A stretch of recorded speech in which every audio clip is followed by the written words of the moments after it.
You ever start recording a video and then realize that you've been talking to the camera and it's actually you're using the front-facing one instead? Because I do. I do that a lot.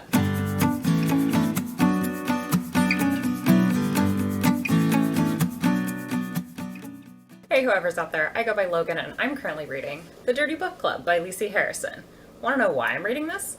Check out my September prospects video. I'll link to that in the cards up above and in the description down below. Today we're going to start going through all the books that I read in August. Just like last time, I'm going to break things up by format. So to start, today we'll be focusing on the manga that I read last month.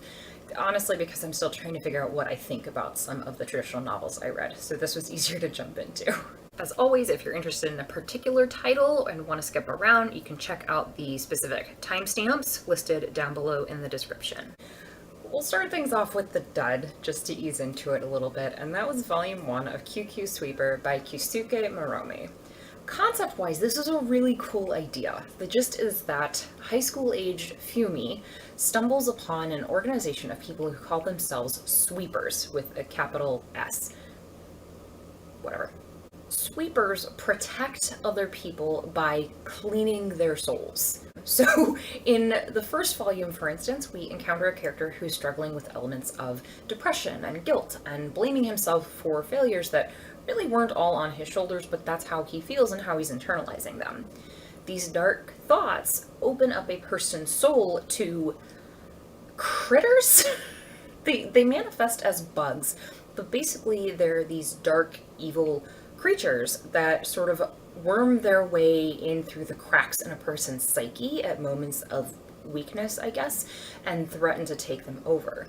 And the sweepers literally clean their souls out, like with brooms and rags and such. They just go in and like bat at these evil centipede type things with cleaning supplies. This sounded like a really fun concept. I like the metaphor that I totally read into it, but maybe I'm overthinking it, where basically all of the negative thoughts and things that we tell ourselves can threaten to overwhelm us, like creepy crawlies, you know? They kind of work their way in and take over. That, and also the idea of literally cleaning those dark thoughts out, sounded really satisfying to me, in like a watching paint pouring videos on YouTube kind of way satisfying. Unfortunately, the execution here didn't quite live up to my hopes for it, and I think that's definitely about the demographic targeting that's happening here. This is very much aimed, I think, at honestly what I kind of think of as like a stereotype of sort of tween to teen young girls. Fumi, our protagonist, has the potential to be a really strong, badass character, honestly. She's apparently made her way through some really difficult life circumstances, and it seems like she's going to be a prodigy when it comes to tackling these giant, evil centipede things. But she is obsessed with finding what she calls her Cinderella story. She wants to find a handsome, preferably wealthy young man who can fall in love with her for her charms and basically save her from all of the difficulties of life, more or less using only his love and his money to do so. It's almost satirical, maybe it is satire, I don't know how intentional it is, but it's kind of ridiculous how single-minded she is about this, and I couldn't do it. Also, logistically, I found it kind of hard to follow the dialogue in this story. In what other manga I have read so far, the speech bubbles have all been placed on the pages in such a way that makes it pretty intuitive to understand who's saying what. And that was not the case here. I got very confused several times because I realized that the dialogue, as I had been reading it for like the past couple pages, was actually flip-flopped in terms of who was saying what. So that was confusing and really pulled me out of the story. So it's a cool concept, and granted, I'm only one volume in, but it just didn't work for me.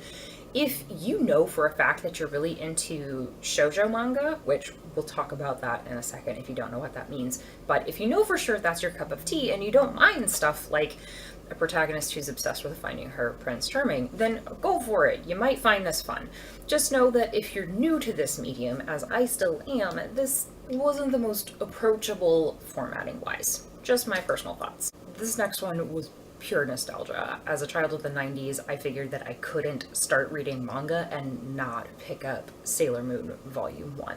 To clarify, the manga is actually called Pretty Guardian Sailor Moon, and those two words I think are important at telling you the tone of how this story works. If you aren't familiar with this franchise, Usagi, known as Serena in the English dubbed anime, that might be more familiar to you, adopts a stray cat who talks and informs her that rather than just being a 14-year-old girl who struggles to wake up in the morning, actually that's like a character trait for her, she is a reincarnation, sort of a warrior from a kingdom on the moon that actually exists in the future, which is why I say she's kind of reincarnated, because she's actually in the past, I think. I don't know. This background knowledge is an amalgamation of what they give you in the first volume of the manga, plus my general understanding of this series from watching the anime. I was fascinated to learn some context and history about this franchise. So this series, when it was published, was a prominent example of going against the grain in some ways within its genre, which is called shoujo. So shoujo manga is a category that's really based on marketing. It is very heavily targeted towards tween and teenaged girls. And based on that marketing, it tends to really emphasize elements of romance and stuff like that apparently, teenage girls relate to. Sailor Moon was a big deal when it was published and then became so popular. Because it was one of the prominent series, I believe, that really started bringing anime and eventually manga to the Western world, which is cool in its own right. But also its popularity among its demographic of tween and teenage girls really called something out to industry professionals in the manga world and said, hey, girls can be badasses too. And the popularity of this series among its demographic made those industry professionals realize, oh, okay, tween girls might be interested in romance, but they also want to read about adventure and action and girls like them who also kick butt. So that is really cool context to me for this, and something that, added to the reading for me. In terms of actually reading it though, I'm glad that I remembered the gist of the series and how things get going in the earlier story arcs, I guess, because otherwise I would have had a very hard time following this. It's a little bit chaotic. We jump between scenes and locations very quickly, and people appear in places suddenly, understanding things and knowing things without any context or background, and it doesn't necessarily make sense how they suddenly know these things. It's confusing and it's pretty disjointed, and there's not a lot of depth. It's very surface level, like, girl power, action, adventure, beat the bad guys, like very surface level stuff like that. You can't ask questions. You can't take anything too seriously about the plot or how we get from point A to B, and if you're okay with that, then great. This is very fluffy in that sense, and there's nothing wrong with fluff if that's what you're looking for. By fluff, I mean it's the very basic ideas of the world and more like a vibe than necessarily world building, so to speak. And that vibe is that you have these girls who are suddenly imbued with powers and responsibility despite being 14, and Usagi's case, not always being super competent in her real life. I also got the impression that a few things got lost in translation here. There's some awkward phrasing throughout, and there are some places where I don't think the word used in English had anywhere near the same oomph or implications as the original Japanese words that they're trying to replace would have, which is not an uncommon situation to encounter when you're dealing with translations. It's just the nature of the beast. But for instance, there's a place where someone is recounting a dream and he's saying, I heard this voice saying just a single word over and over to me, just the same single word. And then he tells you the word, and it's actually like 4 words. It's a phrase, it's not a single word.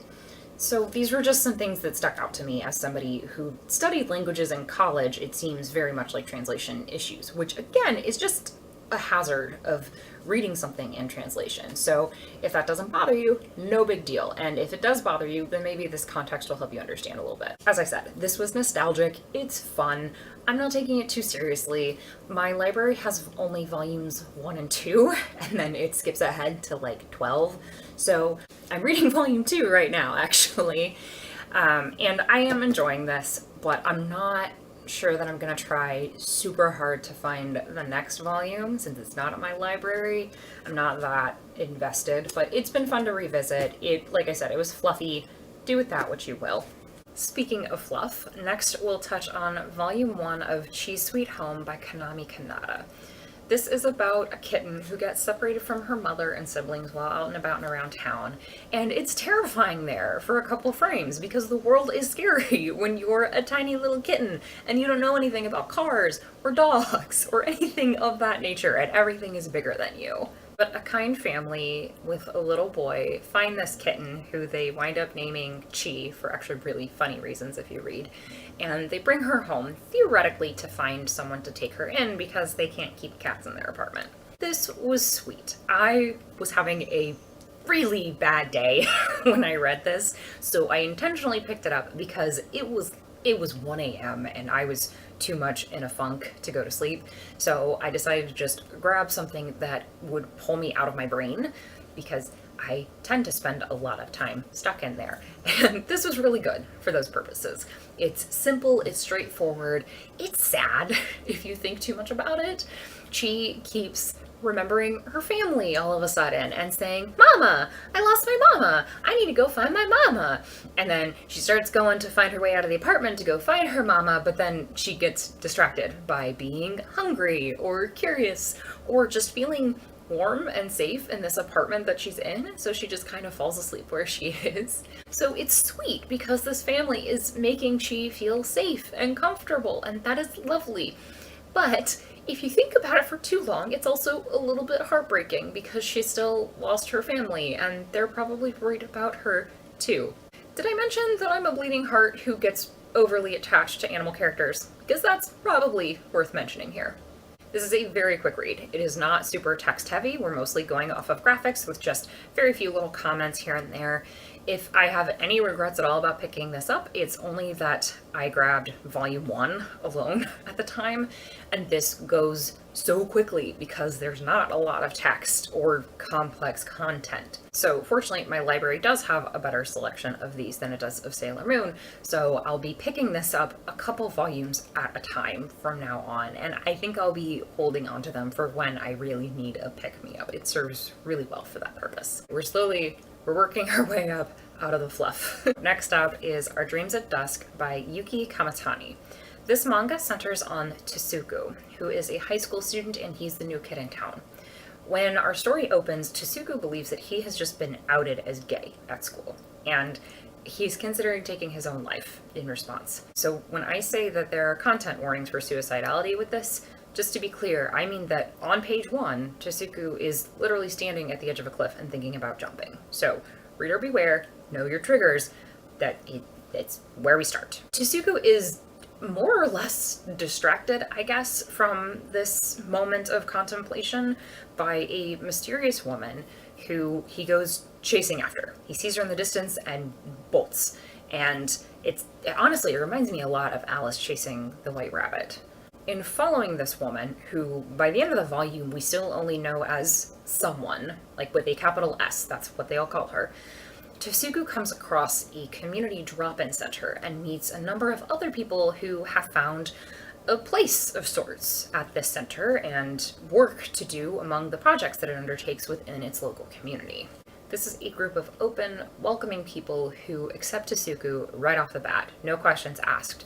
And he slowly starts to get to know their stories, and in doing so, starts feeling a little less alone himself. I'm torn on this one. I almost put it down. I thought about doing that a couple times throughout the first half, because despite a pretty harrowing opening, it didn't feel like there was a lot happening, either internally with the character and his growth, or externally with the actual concrete plot points. It was almost...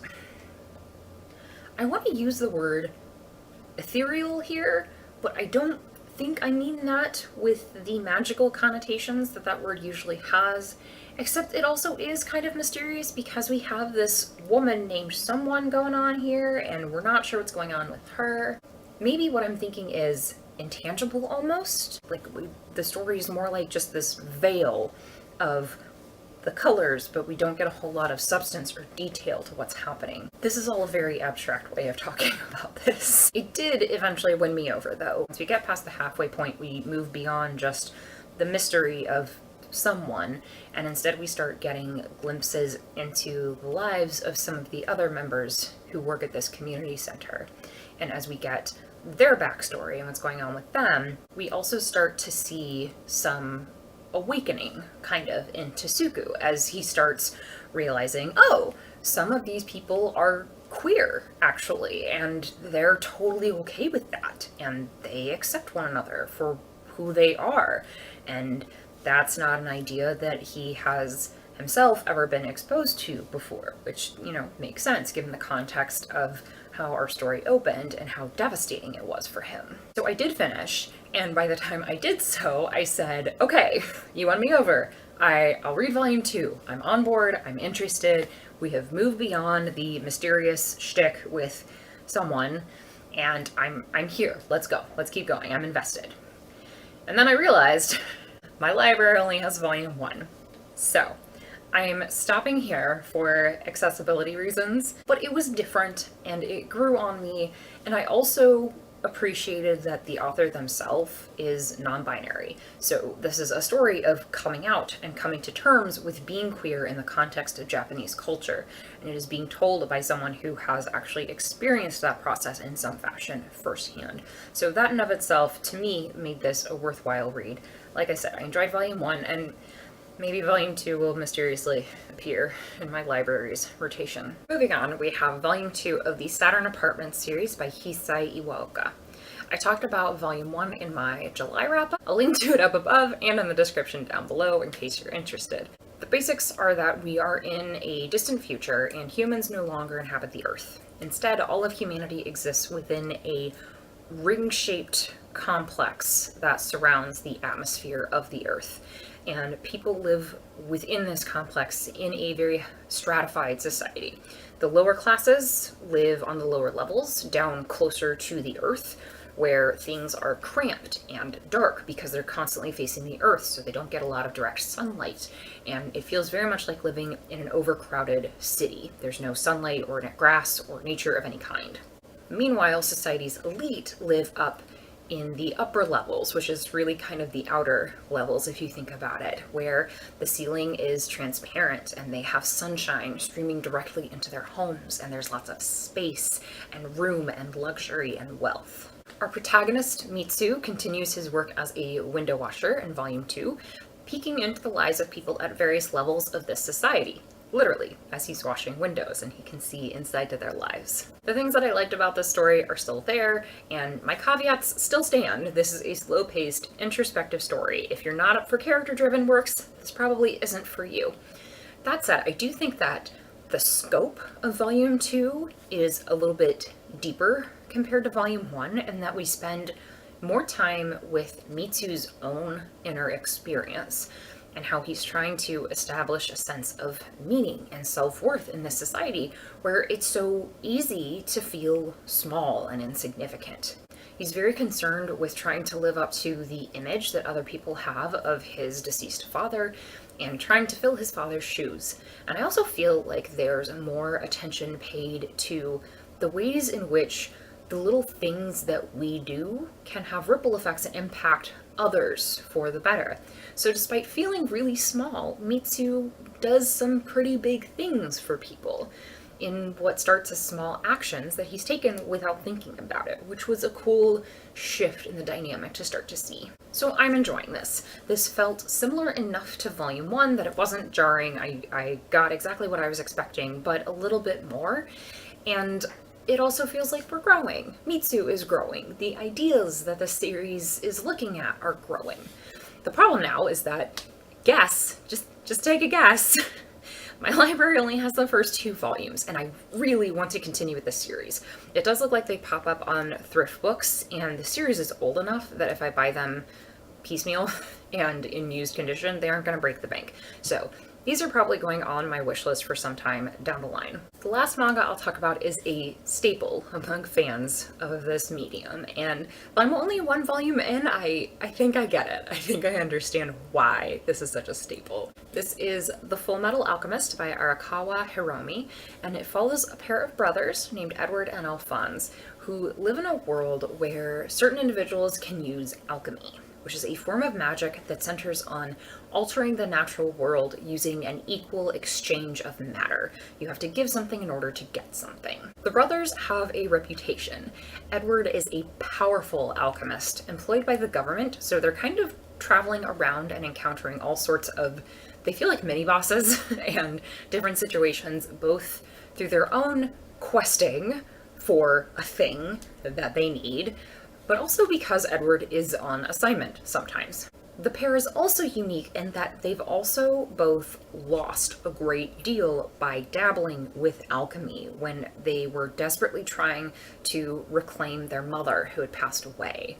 And they were perhaps not as cautious or respectful of the sheer power involved as they should have been. And as a result, there were consequences. Al, for instance, the younger brother, he's this teddy bear of a character, but he no longer has a physical body. He lost that when they tried to resurrect their mother. So instead, his spirit is housed within a giant suit of armor.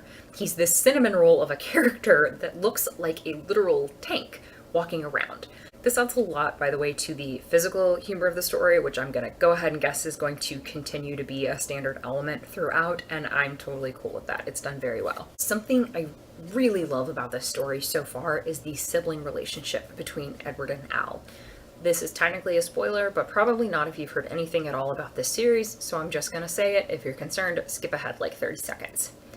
They clearly care a great deal about each other. In fact, Ed literally gave his arm at one point through the alchemical process as payment to bring his brother's spirit back when he was lost while they were trying to resurrect his mother. They tease and they bicker, and Edward gets super defensive about how short he is, even though he's older. So we have this unconditional devotion that is balanced with the fact that they are siblings, being siblings. And if you, like me, are an absolute sucker for the Winchester brothers, this might appeal to you. The magic system in this world is also very interesting. As I mentioned, it's based on the idea of an equal exchange of matter. So there are very real physical consequences to biting off more than you can chew, which we learn pretty quickly as pieces of the brothers' backstory are dropped into the storytelling. This first volume is an especially nice introduction to the series. I felt like the transfer of information was done very well. It was effective, but it wasn't too cumbersome. There weren't any major info dumps. It was just worked very naturally into the storytelling, which I appreciated. And at least to start, the story was pretty episodic, with each chapter more or less wrapping up in its own arc, which for the start of a series, I feel is really helpful in getting to know the characters and the world and the kind of dynamics we can expect. The stories in this first installment include the brothers confronting a corrupt religious official who is abusing his power, a corrupt landowner who is also abusing his power, and also a hostage situation on a train that they just kind of stumble into, which I'm getting the impression is very much their style. I get it. I'm invested. Volume 2 is waiting right there up on my shelf. I can't wait.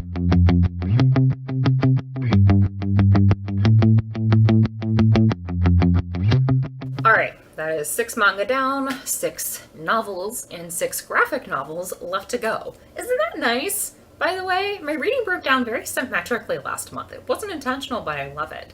If you enjoyed this video, please make sure to give it a thumbs up for me. If you want to see more, make sure that you're subscribed. And once again, I will leave you with a question. I am seeing all kinds of debates in all sorts of context recently about whether September is the end of summer or if it's really the beginning of fall, if you get the distinction. Personally, I really don't care about that bit, but it has gotten me thinking about the change of seasons. So I want to know, do you read seasonally? And if so, what does that look like for you? Do you have particular genres or stories or rereads or something like that that you do in the fall?